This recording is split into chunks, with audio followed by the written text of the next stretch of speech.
So this is the June 15th regular Glencoe Village Board meeting. I want to call the meeting to order.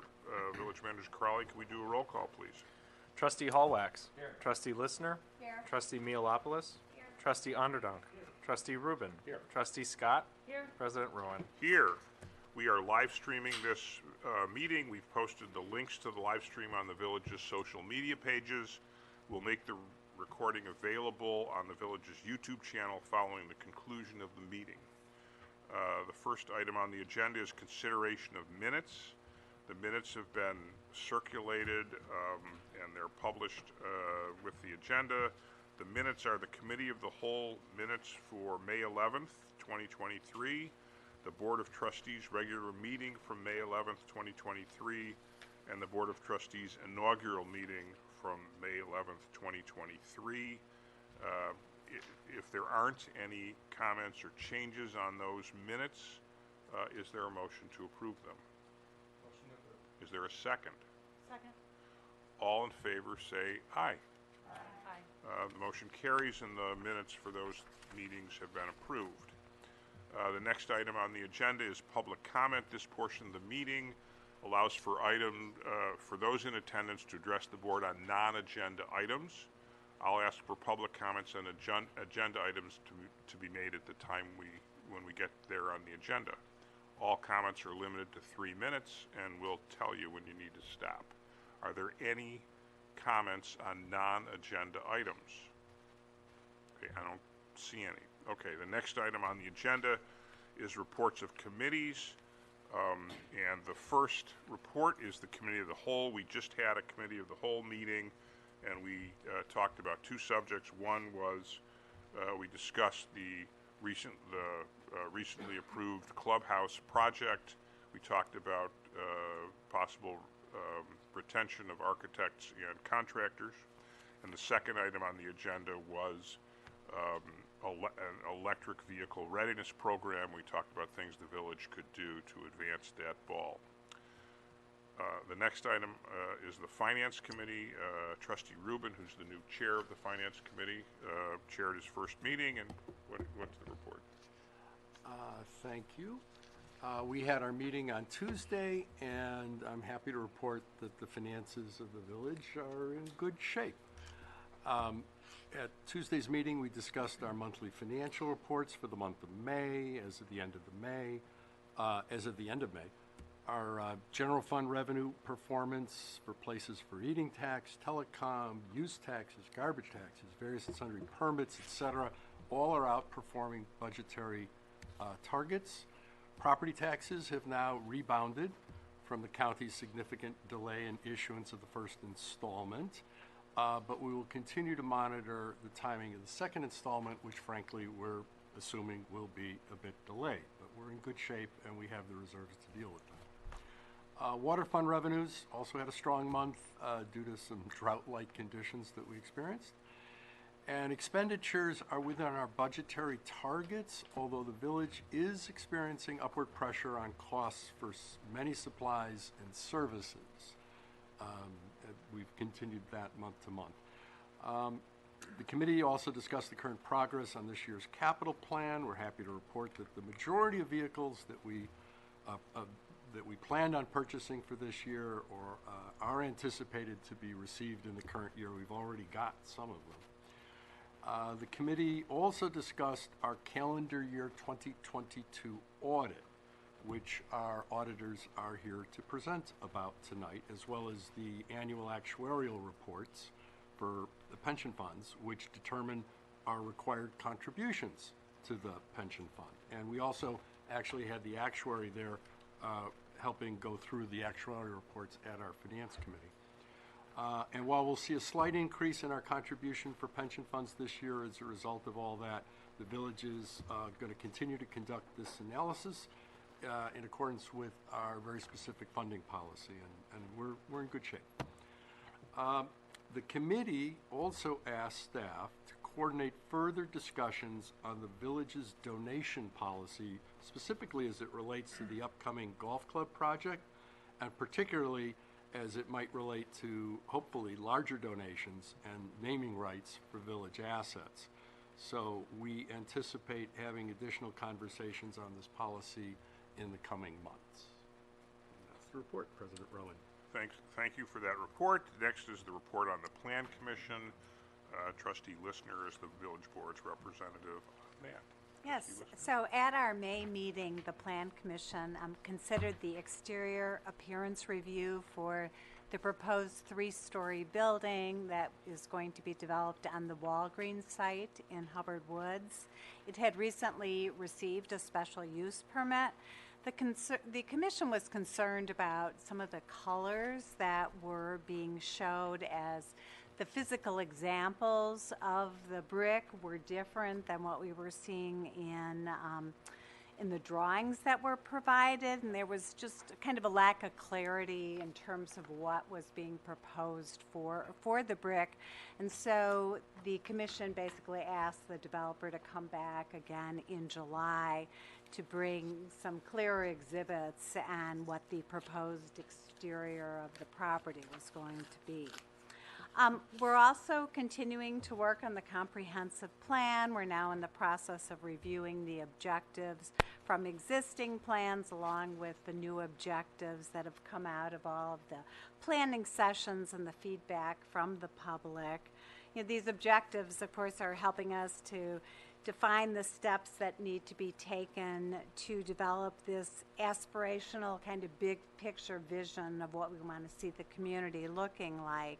And we will be meeting again at the end of the month to discuss some of the feedback to the initial draft list of these objectives. We're also getting to the point of starting to study our little small area studies, is what we're calling it, for the comprehensive plan, and we'll be taking a closer look at Hubbard Woods, the downtown area, the highway frontage district, and also the Green Bay corridor.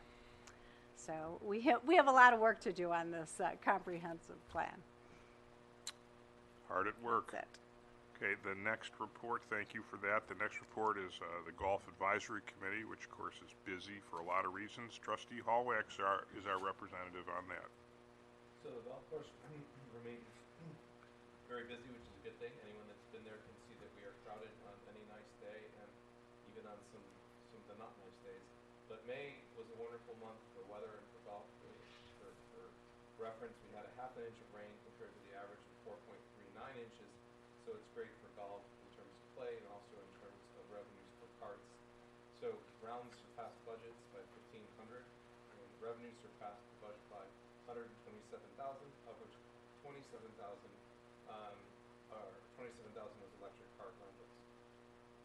In other news, we have a new range bulb dispenser, which is great because it's got several updates, including data tracking with membership purchase, which means we get information about people, including their email address and zip codes. We know who's coming, when they're coming, where they're from, which is all great for things like scheduling. Also, we have other features that'll be added later, so people will be able to walk up and use a credit card, for example, and that was easier on staff and easier to manage. And then lastly, the multi-use croquet court is in really good shape and should be opening up in late July. Thanks for that report.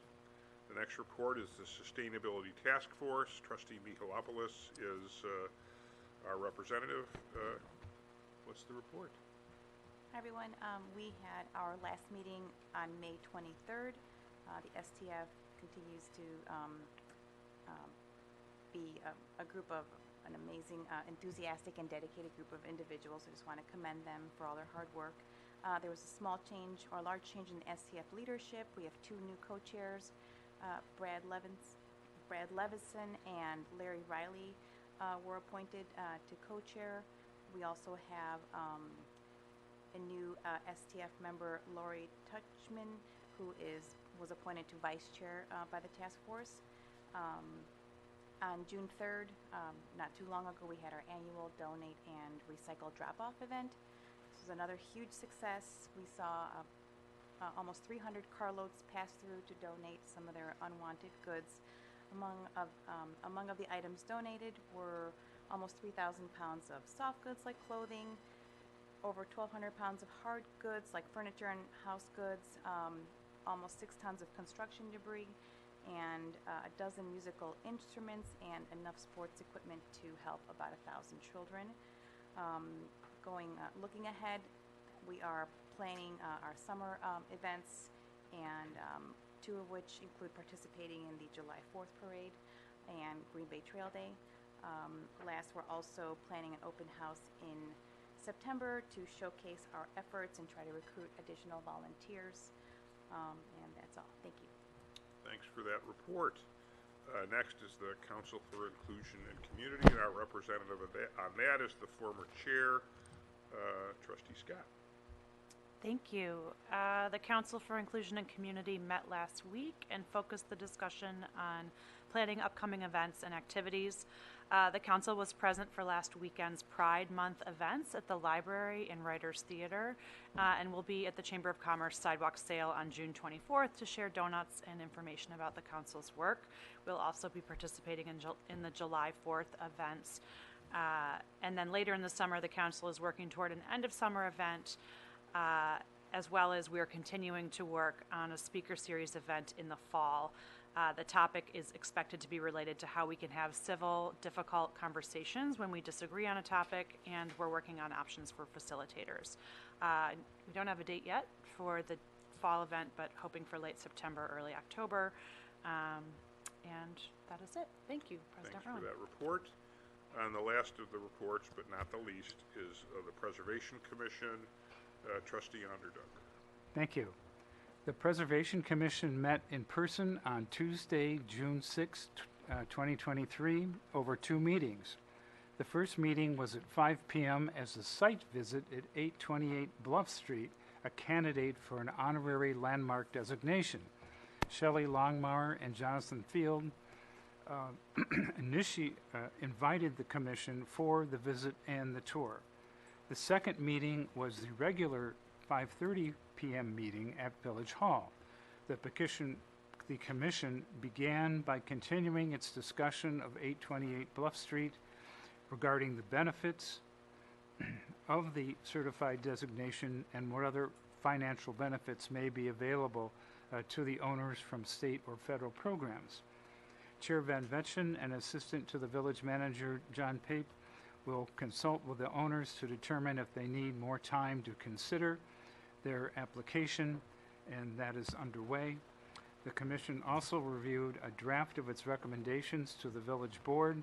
It intends to conduct a review of the final draft in July and then be ready to meet with the Village Board on an upcoming committee meeting of the whole. The next Preservation Commission meeting will be Tuesday, July 11th. Thanks for that report. That takes care of the reports of committees. The next item on the agenda is reports of officers. And the first item on that is the village manager's report. So I'll turn it over to Village Manager Corrali. Thank you, President Rowan. Good evening, everyone. Tonight, the first thing on the manager's report is a presentation of the annual comprehensive financial report by our auditors from Lauterbach and Amon. I'd like to introduce Finance Director Nikki Larson, who's going to provide just a brief introduction and then introduce our audit team to talk a bit about our audit this year. Nikki. Okay, thank you. Good evening. So included in your packet and at some of your places is the calendar year 2022 annual comprehensive financial report. Each year, the village engages with an independent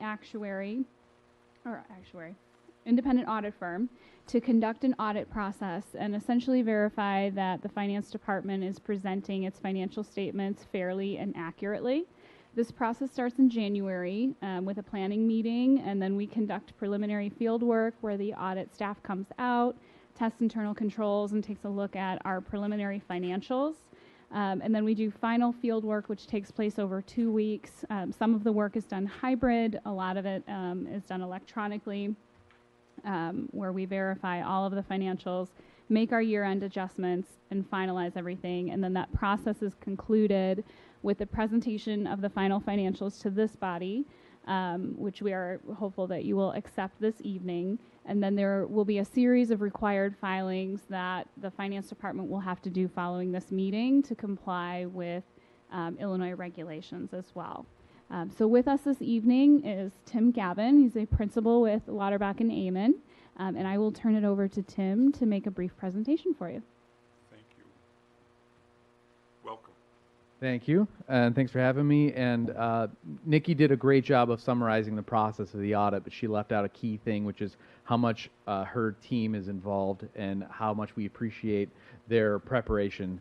So the first thing I always want to do is express our appreciation for that.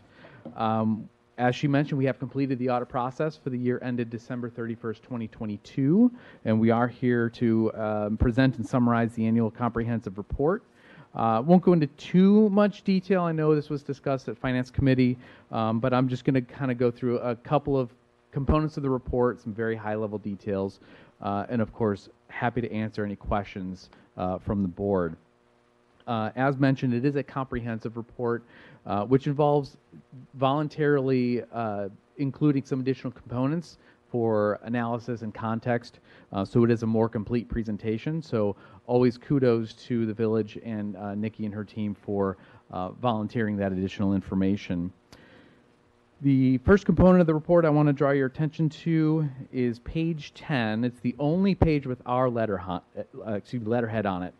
And it's the product of our work titled The Independent Auditor's Report. There we discuss the basis for our opinion on the financial report, as well as where we officially issue what we call an unmodified opinion, also known as a clean audit opinion. It is the highest level of assurance that we are allowed to give. And I'm sure I said this last year and the year before that, and I'll say it again this year. If you don't read anything else in this report, the management's discussion and analysis that immediately follows that independent auditor's report provides a very thorough but concise summary of the report itself and discussion of the financial condition of the village, the results of this current year compared to the prior year. So a lot of great information there. Again, if you only read that, you get a pretty good idea of where the village is at. But speaking of financial highlights, I'm just going to point out a few very basic ones. Pages 34 and 35, the balance sheet of the primary operating funds of the village. The lower right-hand corners where the most important numbers are, at least in my opinion. Total fund balances for December 31st, 2022 was just over $21 million in total. Also worth pointing out, more than 50% of that balance consists of unrestricted money, which means there's no third parties that have a say in how you direct the future use of those funds. And then a companion to that is a few pages later, 38 and 39, is where we have essentially the income statement for those funds. Again, lower right-hand corner, in total, the governmental funds of the village went down to just a little over $800,000. Very important to point out that the only reason it went down is your spend down of some capital funds. The general fund, which is most of the operations of the village, actually did increase $2.3 million. So positive result there. And then in terms of the remainder of the operations, your business type activities, on page 44 is the income statement for those. And I usually look first at the middle of that page, the operating income. So the income from operations, the expenses related to those operations. For both the water fund and the golf club, that was a positive operating income, about $1.3 million for the water and about $152,000 for the golf club. Beyond that, a lot of additional information for analysis, a wealth of information that I won't get into in great detail. There's no disclosures. There's some trend information on the pension funds and their evolution over the last 10 years. Statements that display the budget versus actual information, as well as all the statistical data in the back. That's part of that voluntary additional information. At this point, happy to answer any questions. So, some of us were at the Finance Committee meeting, so it's not lack of interest. It's just we already talked about it, and it's obviously excellent, but not a surprise that the audit firm found that the financial statements created by our finance staff were just fine. So, and that's, we of course expect it, but we're happy to hear it every year. Okay, good. Okay, well, thank you. Thanks, Tim. Thanks again for having me. And I also, again, Nikki, you and your guys did great.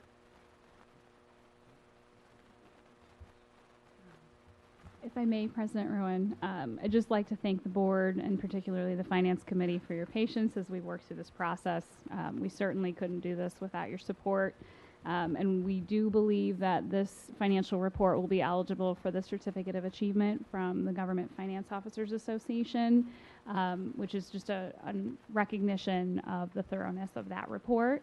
While I have your attention, if you haven't noticed, we do have a few extra attendees this evening. They were also at the Finance Committee, and I was remiss to introduce them. They are the staff that is really behind all of this that makes this all possible. I know you all know Assistant Finance Director Margaret Schwartz. You wave your hand. There you go. But we also have our Accounts Receivable Coordinator, Mike Widener. So Mike just came to us from the Village of Buffalo Grove, where he actually worked in the Public Works Department. He has a bachelor's degree in business management, a master's degree in business administration, and is currently working on a second bachelor's degree in accounting. So wonderful asset to us. Strong customer service focus in his current role, but he's also helping us out with a number of special projects, including the audit and the budget. We also have 2 finance interns this evening with us. So Sam Chandler is a DePaul University student pursuing his bachelor's degree in finance.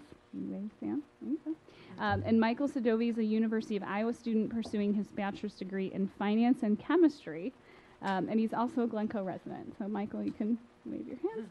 And both interns have been helping us out with just increase in volume with our vehicle license renewals, and also been completing special projects related to the audit, our financial reporting and accounting, and they're obviously here tonight to learn a little bit more about that. So thank you to all of you, and thank you for letting me introduce them to you. Well, like I said, this was great work. We're not surprised, but we are grateful for all that you guys have done, keeping us, making sure we meet the high standards that the residents of this village expect. So thank you. While we're on the subject of great work, just one other thing I wanted to point out. We found out this week that the village has earned the Distinguished Budget Presentation Award from the Government Finance Officers Association for our current calendar year 2023 budget. In order to receive this award, the village has to satisfy nationally recognized guidelines for effective budget presentation, and budget documents that are submitted must be rated proficient in all of the categories, including 14 mandatory criteria within the 4 categories that are that have been established. This is our 24th consecutive year in which we've received this award, and so it is, I think, a testament to the work of the village board. It's a testament to the work of the staff team in presenting the document and the work done to work to get it done, which I would just like to remind everyone we'll be starting very soon for the fiscal year 2024 budget, which starts January 1st. Nikki and I have a meeting next week to talk about the budget calendar. And the Finance Committee is going to be getting down to work on that in the next month or so. So lots of excitement and good work happening, and thank you to Nikki and her team for leading us through that. Next up is another opportunity to say thank you and to welcome somebody. We have a young man in the audience, Joseph Bowman, who is here to talk briefly, along with Taylor Baxter, about some research that he conducted on behalf of the village this spring. He just recently graduated from New Trier and had come to us over the winter, essentially saying, as part of some classwork that he was doing, he wanted to undertake a research project. We shared the final paper that he submitted with the village board a few weeks ago, but I wanted to take the opportunity to introduce him this evening, and I'm going to let Taylor take it from there. Thank you. Yeah, it's been great to have Joseph here. He was in Village Hall every day for, I want to say, 5 weeks. Is that right? 4 weeks over the spring prior to his recent graduation from New Trier. He's soon to be starting off at the University of Minnesota, a future Golden Gopher in the coming months. He came to us earlier this year looking for an opportunity to do a project that he felt would really help the village, give us some good, useful information, also further his interest in economics. So we went through a couple of different options, and we landed on really a deep dive exploration of our downtown zoning policies, specifically our use restrictions, things that are allowed, prohibited, things that need a special use permit, things that are only allowed on the upper floors, lower floors, etc. So Joseph really had the opportunity to do some work that we've wanted to do, to look into these things in more detail, to see how our current restrictions, our current regulations are either helping us meet the goals of our comprehensive plan, downtown plan, or preventing us from doing so. We really want to make sure that we have a healthy, vibrant downtown. So Joseph spent a lot of time interviewing people from neighboring communities to see how they handle use restrictions downtown, comparing, contrasting, doing really a deep dive into the files of some of our downtown properties, looking at our existing plans, especially that downtown plan. Put together a pretty comprehensive report, which I believe was part of our Friday report last week, which gave some it was very useful information that staff has not had the opportunity to get that deep into the weeds, and Joseph really did a great job doing so. And Joseph, you want to maybe give the 30-second overview of your final findings and recommendations to the board? I'll turn it over to Joseph. Thank you again for having me this evening.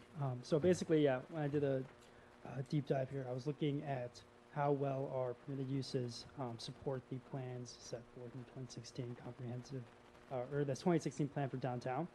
And sort of like there are general goals outlined, especially within the second section for economic development and sustainability, that I found we're not being supported to the fullest extent. So there are several intricacies and shortcomings within our own permitted uses that could be changed and possibly modified to directly or indirectly support goals for sustainability and economic development that are listed here within my report, especially for creating sort of like a more vibrant downtown area for restaurants and for retail, preventing the retail dead zones that we often find with that drive-through and other places that are not being visited as often as places such as Hometown or Guildhall.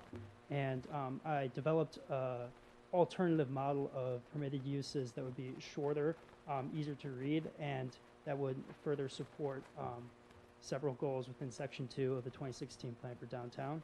And the reasons for that are, all the reasons for that are found within here. And I could go through those, but this is kind of the shorter version of all this. So thank you again.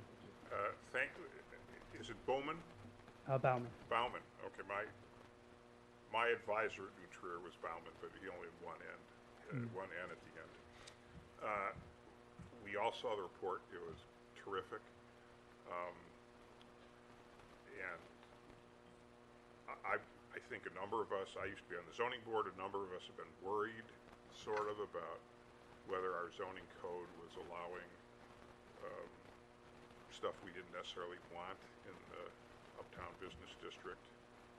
But you did something we hadn't done. You identified the issue. You went to other villages around and said we were making maybe some mistakes. So I just want to say thank you for your excellent, excellent work. And we heard you, and I suspect that as a result of that, we're going to get on this sooner rather than later, and we're going to start to go through the process so that by the time you get back from your first year in college and look at our zoning code, you're going to find out that it has your stamp of approval on it. So, again, thank you. The village thanks you, and like I said, you're going to have, at the very start of what is going to be a long career doing something, you've made a big impact. Thank you very much. And I just want to add to that, Joseph. So he was subjected to a staff panel he presented his entire paper to a group of us, and there were a number of difficult questions that he was able to not only answer succinctly, he answered them well. And I think, the quality of the work that we saw from somebody who's, just finishing their high school career and about to step into college was just tremendous. And very grateful that you raised your hand and said, hey, what can I do to help? What can I do to contribute back to my community? And we really, really appreciate that. And it was a lot of fun, and I hope you had a lot of fun along with us. Thank you so much. Thanks, Joseph. All right. Last on my my report this evening is just an overview of our coming 4th of July celebrations that are coming up in just a few weeks, and I've asked Sammy to walk us through that. Good evening, everyone.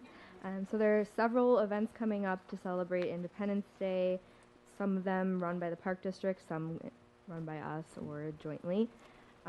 Party in the Park at Lakefront Park is run by the Park District, and that will be from 5 to 10 p.m. on Monday, July 3rd. People can enjoy live music, family games, food trucks, beer and wine sales, and then followed by the fireworks, which will kick off at 9 o'clock. And they can be viewed from Lakefront Park as well. New this year, the Park Avenue Overlook will not be accessible for viewing for people to sit and view the fireworks from, so please just take note of that. On Tuesday, July 4th, the day will start with the Park District's Rotary Fun Run. That's a free race, but they're encouraging advanced registration for that. And then followed by their family games in Coff Park from 9 to 11:30 a.m. And then our annual Independence Day Parade, which will be held on its usual route through the downtown, will step off at 1 o'clock at the intersection of South and Hawthorne. The full route is posted to the village's website for anyone interested. And new this year, the parade will be grand marshaled by our two soon-to-be retirees, Public Works Director Dave Mao and Public Safety Director Carrie Lewandowski. It will just be one of many opportunities to honor their service to the village. So we're very excited to have them marshal it this year. And then, not including our own participation, we currently have 20 community parade entries, a little bit lower than past years, which was expected due to the events in Highland Park last summer. Last year we had 26 community entries, and the year prior 24, so not too far off from what we've had in the past, but it is lower. And my last note is we'd love to have more participation from all of you guys. So if you would like to be involved in the parade and you're in town, please let me know. And the community can learn about these events on our website as well, villageofglencoe.org/events.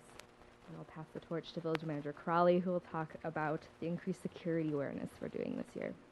Thanks, Sammy. It goes without saying that our hearts will be with our neighbors in Highland Park this year as we mark 1 year from the tragedy that took place there. I'm proud that we will have Public Works staff from Glencoe joining Public Works and other municipal employees from dozens of communities around who are going to be in Highland Park for a significant portion of the 4th of July, assisting with their own security and being a part of that effort.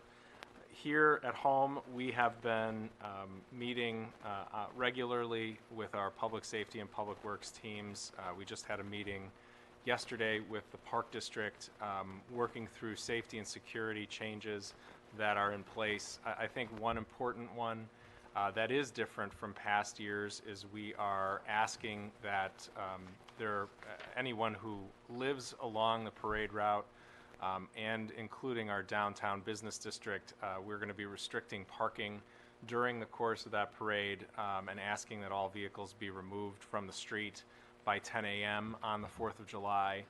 That is a change from what we've typically done, but an important one.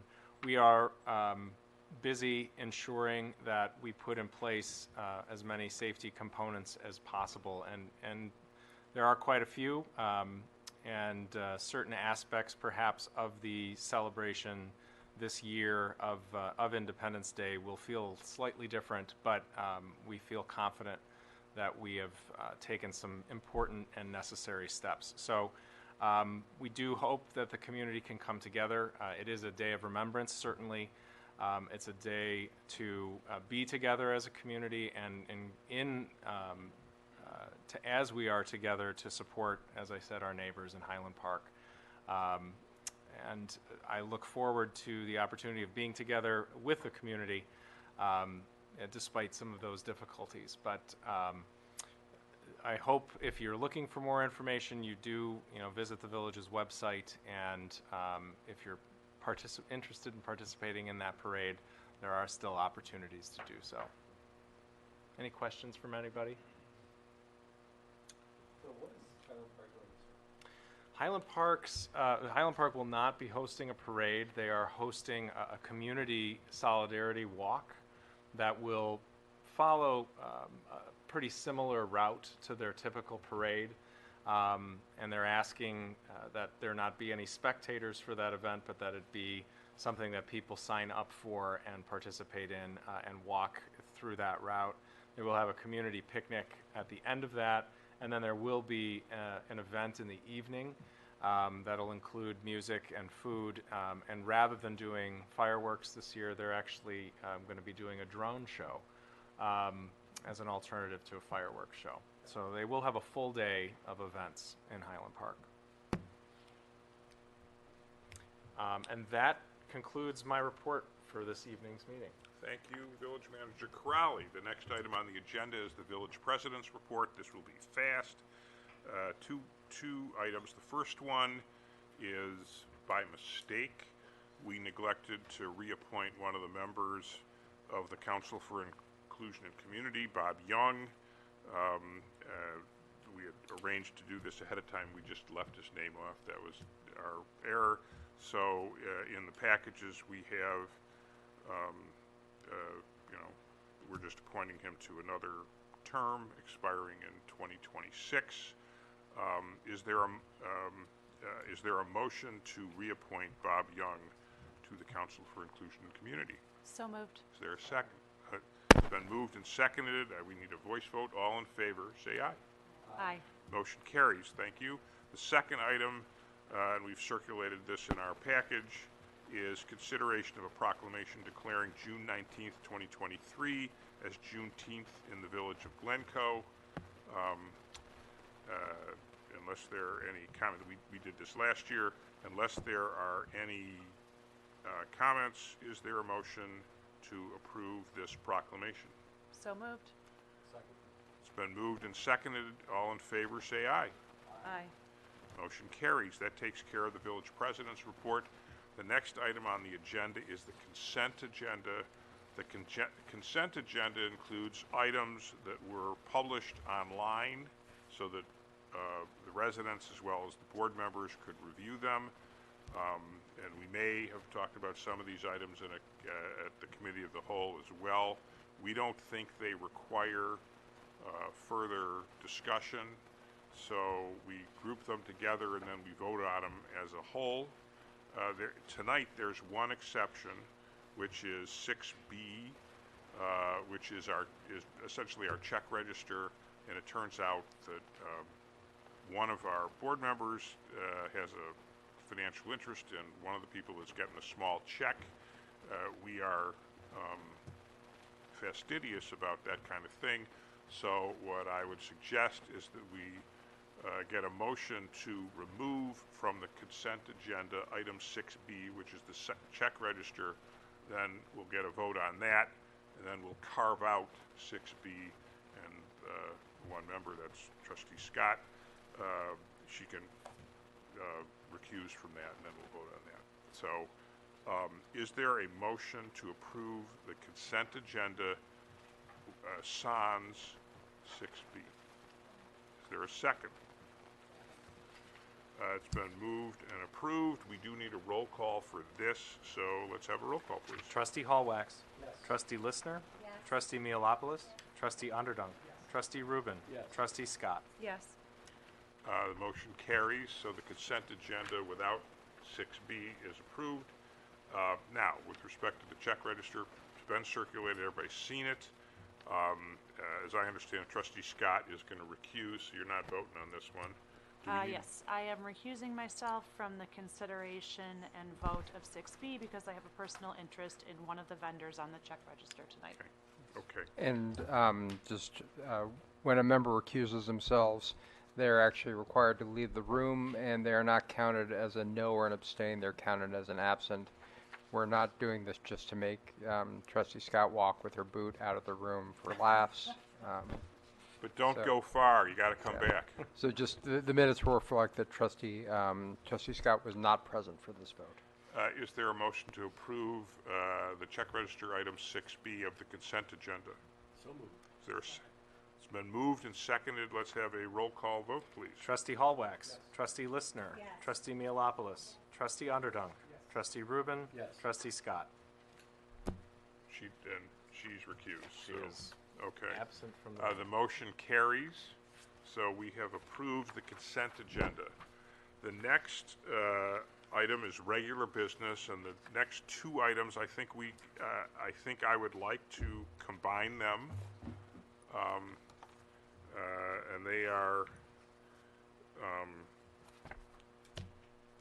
the bond issues, and I'll ask Trustee Larson to present. You can present both of them, and I think we'll vote on both of them together. Excuse me, Finance Director Larson. Close enough. And I guess you're right, demote is the right word. It's an honor either way. Okay, so this morning, our village's financial advisor held a public auction for two series of bonds, 2023A and 2023B. And I'm going to provide just a quick timeline of how we got here. And then we also have a representative from Spear Financial here that was going to present the actual results of the sale. So the first series, 2023A, is netting $4.3 million in alternate revenue bonds. This will fund the next 3 years of the village's water main improvements. We started this back in January when the bid results were authorized by the village board. And then because these bonds are repaid using existing water fund revenues and they will not flow through the property tax bill, there were some extra steps that we had to take. We had a reimbursement resolution in March to make sure that we could recapture, reimburse ourselves for any expenses that were incurred before the bond proceeds are received by the village. That was also when our construction started. In April, the village board approved an authorizing ordinance that really allowed us to make the intention to issue bonds public. And then in May, we held a hearing to receive any public comment on the planned issuance of the bonds, which takes us to June, which before you at each one of your places is a bond ordinance for your consideration this evening.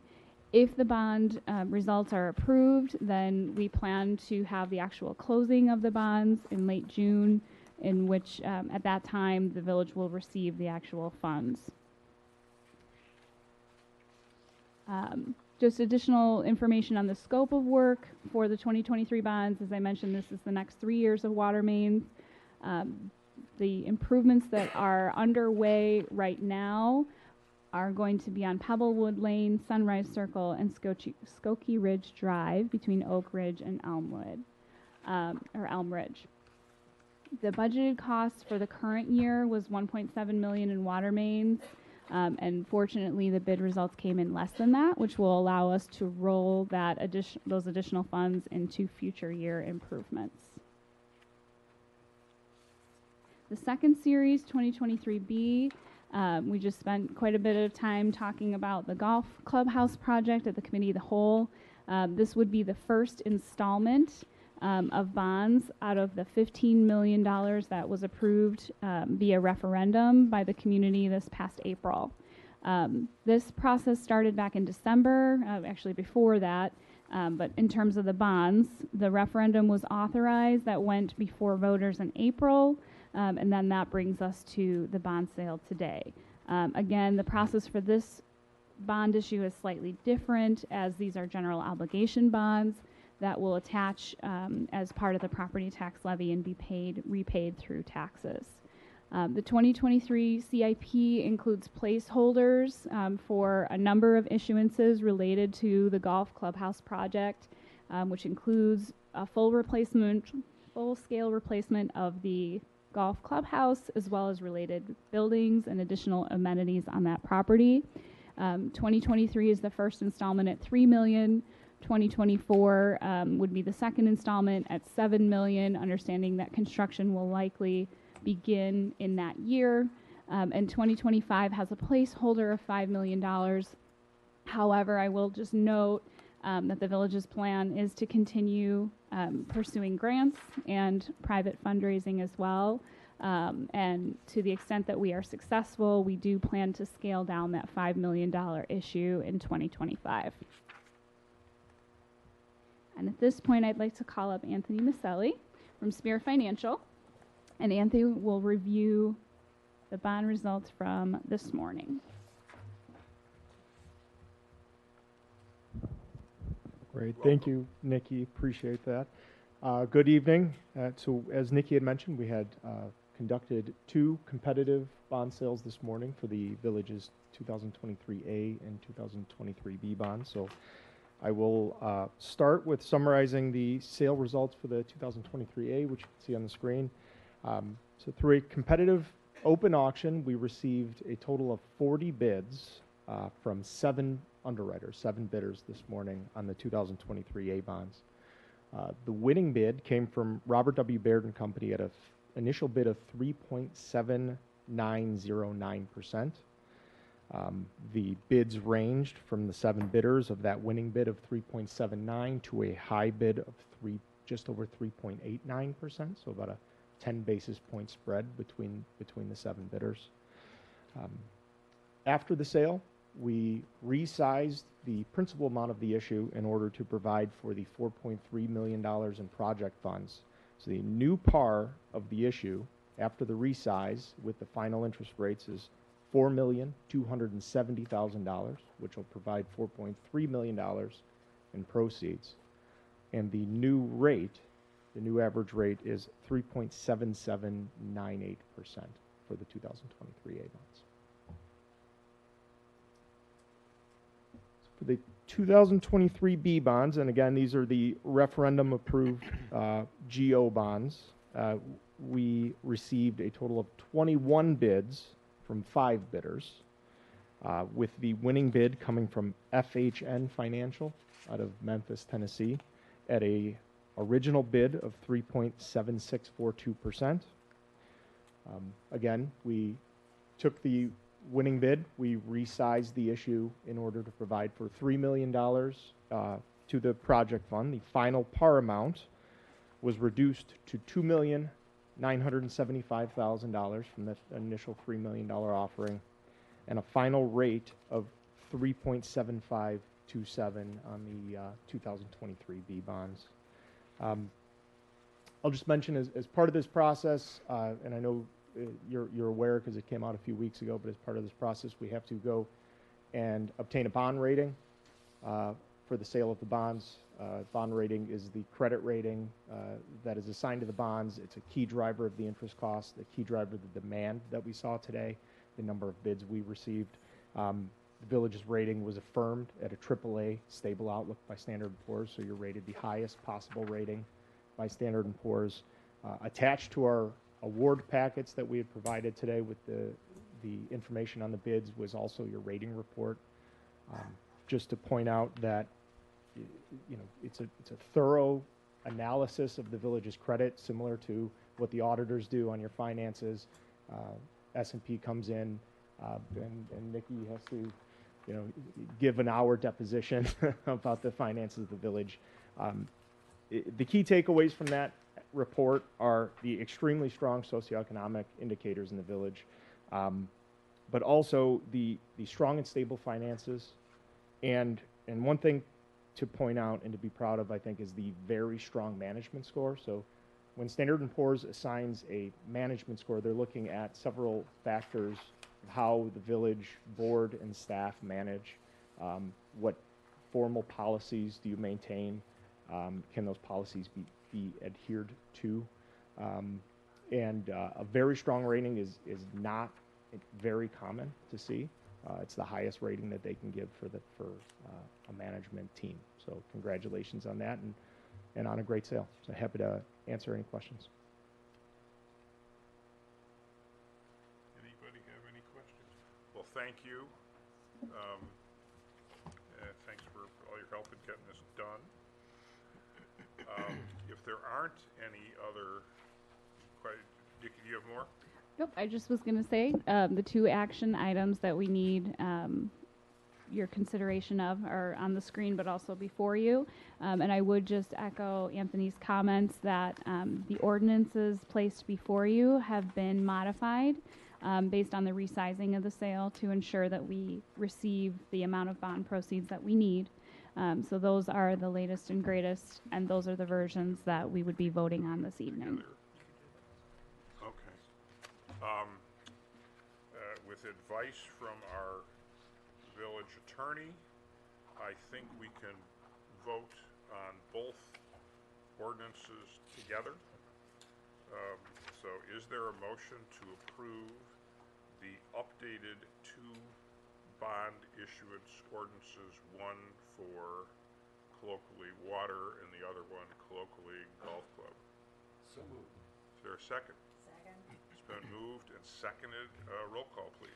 Trustee Hallwax. Yes. Trustee Listner. Yes. Trustee Mealopoulos. Trustee Underdunk. Yes. Trustee Rubin. Yes. Trustee Scott. Yes. The motion carries, and thanks everybody for their hard work. Thank you. And we know that getting the AAA rating, which gets us, the best possible rates, is not a foregone conclusion. And we appreciate all the hard work that gets us there. Okay. The next item on the regular agenda is consideration of a resolution authorizing engineering services, an engineering services agreement with Engineering Resource Associates of Warrenville, Illinois, for the design of the South Green Bay Road stormwater improvements for an amount not to exceed $181,460. And I'll ask our Public Works Director, Dave Mao, to present. Good evening. Very briefly, included in your agenda is a write-up for this action. Just briefly, background: the stormwater improvements totaling a little over $4 million were included with the village's $10 million bond referendum question from 2021. One of the targeted areas for stormwater was the South Green Bay Road drainage basin. This was an area that was identified through a drainage study completed in 2018.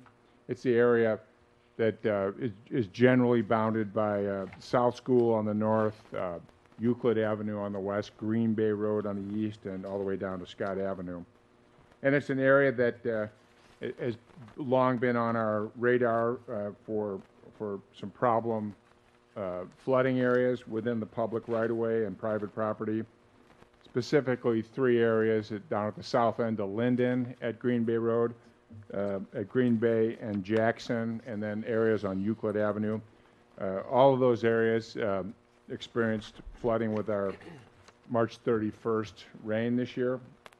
So it was a good reminder to us that problem still exists. We have, as part of this project, we applied after the first of the year to the MWRD through their Stormwater Partnership Program.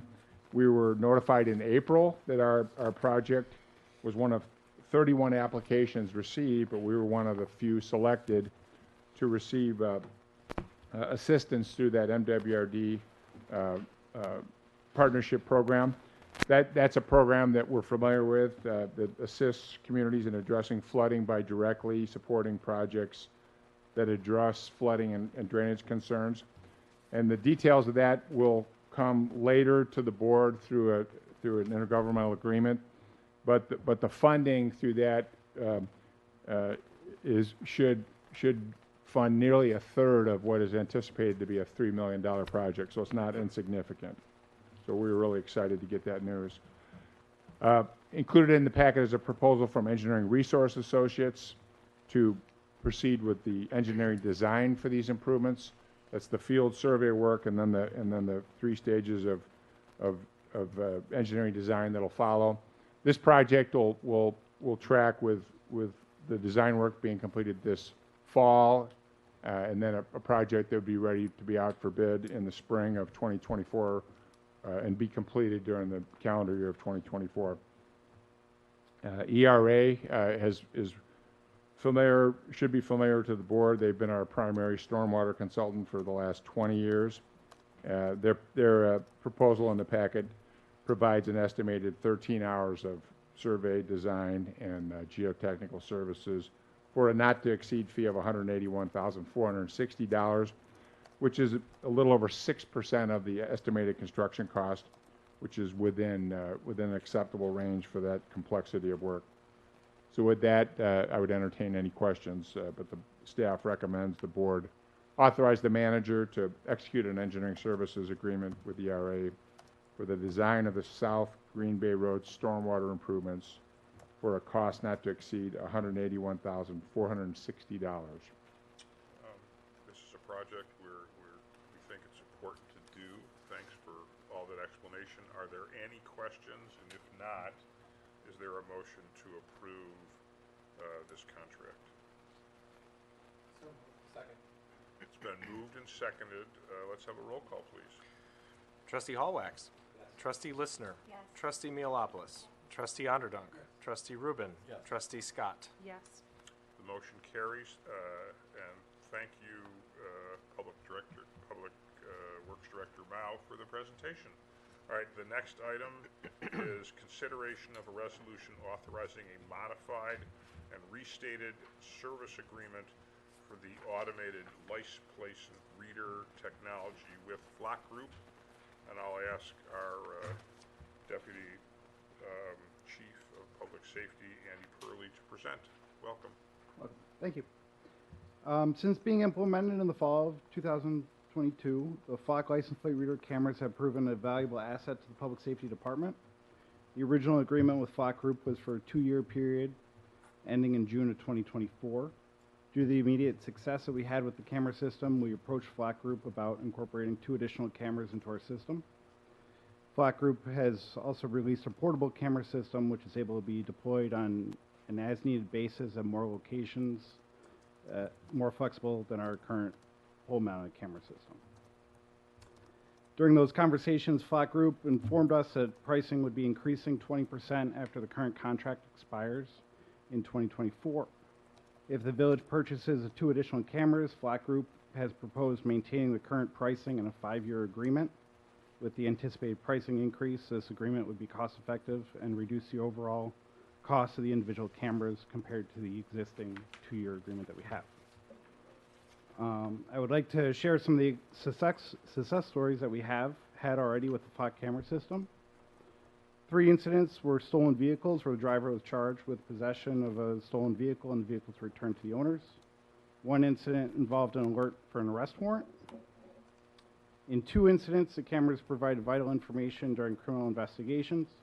One of them was a driver who fled a traffic stop and was later located and charged. In October, a residential burglary occurred in Glencoe, and as the burglary was being dispatched, an officer observed a vehicle fleeing the area but was unable to safely catch up to the vehicle or obtain any license plate information. Officers were able to search camera images, locate a vehicle matching that description of the car the officer had observed. The license plate camera captured a valuable first lead, resulting in the identification and arrest of 5 individuals for their involvement in the incident. The cameras provided alerts in 2 non-criminal incidents. Both were missing individuals who were located and reunited with their family. One incident in December was a 77-year-old person from Lake Forest, and in May, an 85-year-old missing person from Schaumburg was reunited with their family. I'd be happy to answer any questions. Thanks for the presentation. Any questions? Let me just say, we were hoping this would be a good program, and it's clear that it is. So, keep up the good work, and if there aren't any questions, is there a motion to approve the sort of new and improved contract with more years and more license plate readers for and avoiding the 20% price increase? So moved. Is there a second? Second. Let's have a roll call, please. Trustee Hallwax. Trustee Listner. Trustee Mealopoulos. Trustee Underdunk. Trustee Rubin. Yes. Trustee Scott. Yes. Motion carries, and thank you, Deputy Chief Purley, for the presentation. So that concludes regular business. Is there any other business anyone wants to discuss? If not, is there a motion to move this meeting into closed session to discuss sale or lease of village property? That's 2C6. Employment matters, that's 2C1. And pending litigations, that's 2C11. Is there a motion? Second. It's been moved and seconded. Can we do a voice vote on this one? Roll call, right? Roll call, please. Trustee Hallwax. Yes. Trustee Listner. Yes. Trustee Mealopoulos. Trustee Underdunk. Trustee Rubin. Yes. Trustee Scott. Yes. Let's go into executive session.